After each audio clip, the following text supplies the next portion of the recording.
অৰুণোদয় আঁচনি ৰূপায়ণত ব্যাপক অনিয়ম তথা দুৰ্নীতি হোৱা বুলি অভিযোগ তুলি শিৱসাগৰৰ ৰাজপথ উত্তাল কৰিছে ৰাইজৰ দল আৰু জাতীয় নাৰী বাহিনীয়ে। মই দেখুৱাইছো যোগ্য লোকক বঞ্চিত কৰা হৈছে বুলি অভিযোগ উত্থাপন কৰিছে ৰাইজৰ দল আৰু জাতীয় বাহিনীয়ে। আৰু এই অভিযোগ উত্থাপন কৰি আজি এয়া শিৱসাগৰৰ ঐতিহাসিক দলমুখ চাৰিআলিত প্ৰতিবাদ সাব্যস্ত কৰিছে। মই দেখুৱাইছো ইয়াত শতাধিক ৰাইজৰ দলৰ কৰ্মী তথা বিষয়ববীয়া মহিলাসকল ওলাই আহিছে আৰু এনেধৰণেই সাব্যস্ত কৰিছে প্ৰতিবাদ। তেওঁলোকৰ অভিযোগ যে একাংশ বিষয়ববীয়া তথা গাঁও প্ৰধানে লগ লাগি যোগ্য লোকক বঞ্চিত কৰি অযোগ্য লোকক অৰুণোদয় আঁচনিত নাম অন্তৰ্ভুক্ত কৰাৰ অভিযোগ উত্থাপন কৰিছে। মই ভাষ্য ল'ম।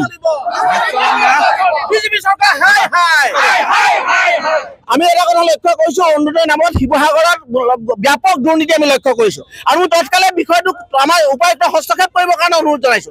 আমি লক্ষ্য কৰিছো যে অৰুণোদয় নামত স্বজন দুখন হোৱা লক্ষ্য কৰিছো। বিজেপিৰ চামচাসকলে ইয়াত অৰুণোদয় অগ্ৰাধিকাৰ পোৱা দেখিছো।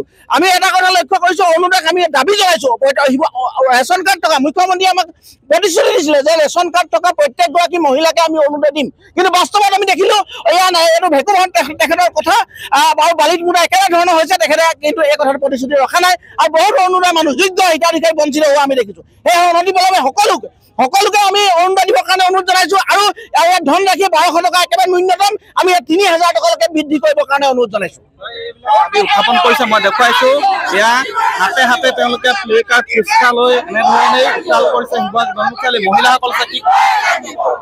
হয়, আমি এনেকুৱা মানে দুৰ্নীতি হৈছে, বিশেষকৈ পঞ্চায়ত বিলাকত অৰুণোদয় নামত বিৰাট স্বজনতোষণ হৈছে আৰু লগতে এনেকুৱা হৈছে যিবিলাক প্ৰতিনিধি যি দলৰে নহওক যিবিলাক প্ৰতিনিধি বাছি দিছিলে সেইবিলাক কোনো প্ৰশিক্ষণপ্ৰাপ্ত নহয় আৰু এনেকুৱা ধৰণৰ তেওঁলোকে কৰিছে। মৃত ব্যক্তিৰ নামো ফাইনেল লিষ্টত তেওঁলোকে অন্তৰ্ভুক্ত কৰিছে, এডভোকেটৰ নাম অন্তৰ্ভুক্ত কৰিছে।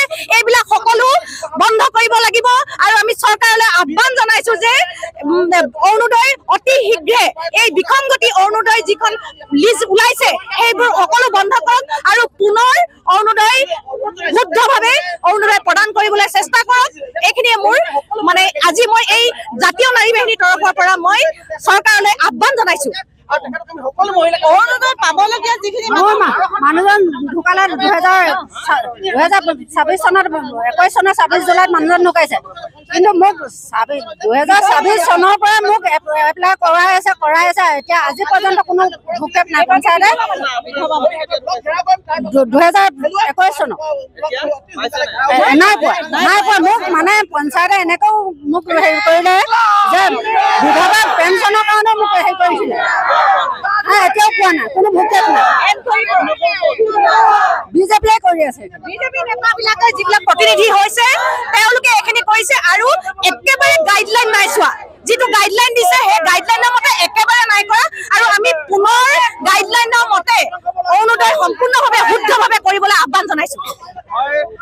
যি গাইডলাইন বান্ধি দিছে সেই গাইডলাইন উলংঘা কৰি অযোগ্য লোকক অৰুণোদয় আঁচনিত নাম অন্তৰ্ভুক্ত কৰাৰ তেওঁলোকে অভিযোগ উত্থাপন কৰিছে।